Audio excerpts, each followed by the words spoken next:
when I meet so-called financial experts today, most of them don't even remember 2008. They're so young, all they know is a bull market.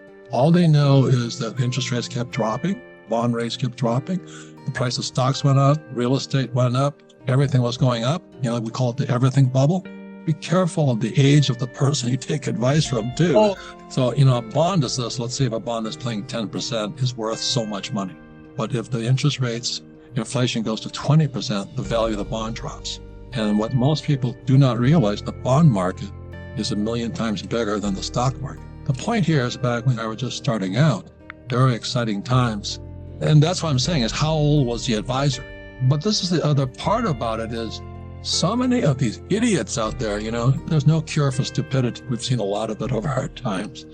But I have the 60-40 mix. That means they have 40% this and 60% bonds. And they're operating by these formulas that worked right after 2008. This ain't 2008. The point here, ladies and gentlemen, this bond market is the biggest in the world. It is the thing that keeps this whole place floating. It's what's keeping this whole world floating. I want to go on record in Rich Dad Poor Dad, I said savers are losers.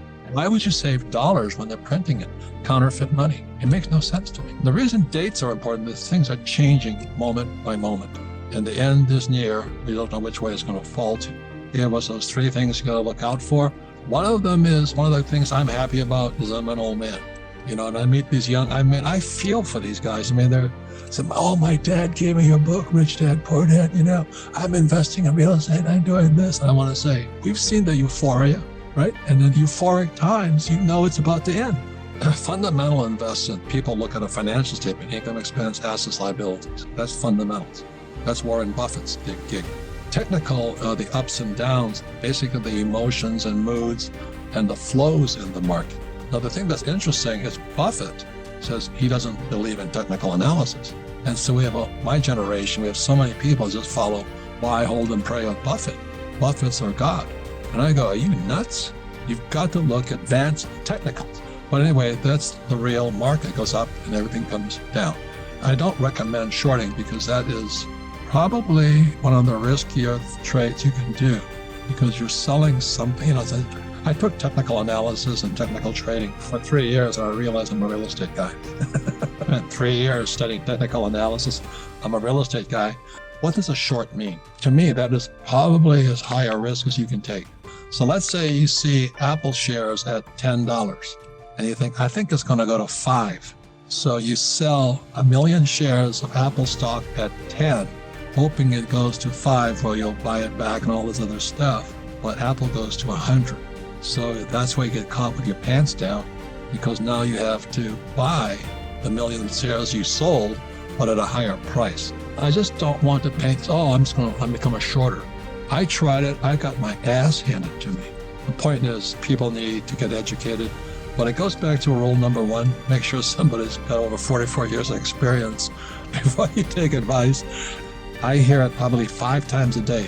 Some guy or a young woman will come up and say, my dad gave me your book and I'm going long real estate. I'm going, are you shitting me? Do you know what I mean? If interest rates go up, what happens to real estate? Down, right? People say, is it recession? So we're already in a recession. Depression's coming.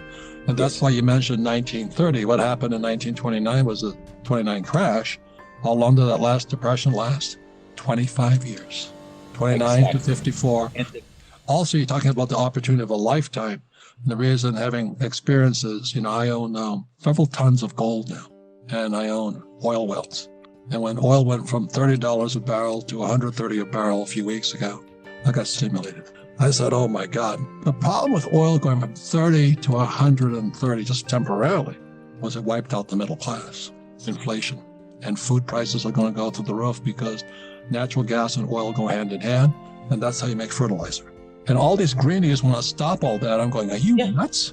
Are you nuts? Now, what happened to most of them was when they handed up the brains, they were missing in action at that time. Anyway, the point here is this. I was just watching CNBC, I think, and they were playing the hearings with Janet Yellen, and she's a greenie. She spent all this time talking about global warming, and I'm going, what about inflation? What about the war? What about the debt? And she's now a greenie. As you said, these guys are nuts. And we're listening to them. So that's why I own gold, silver. I have some Bitcoin just to speculate into it. But you have Treasury Yellen, you have Fed, and then you have this guy Biden and Kamala, the border czar. She's never been to the border except the Ukraine. So, you can't get any stranger than this. There's tortoise and hares. Guys who are short are hares and rabbits. Real estate guys are tortoises. And I'm a tortoise. You must recognize your weaknesses. Yeah. I don't own stocks, but I own gold mines. You know what I mean? And I own tons of gold that I control. And I own oil wells. I don't own Exxon or BP and all that stuff. I own the oil well. I'm a hard asset guy, but I'm still the fat ass turtle walking around the place. But I got to be ahead of the curve here. And that's when the changes started, because in 1971, Nixon took the dollar off the gold standard.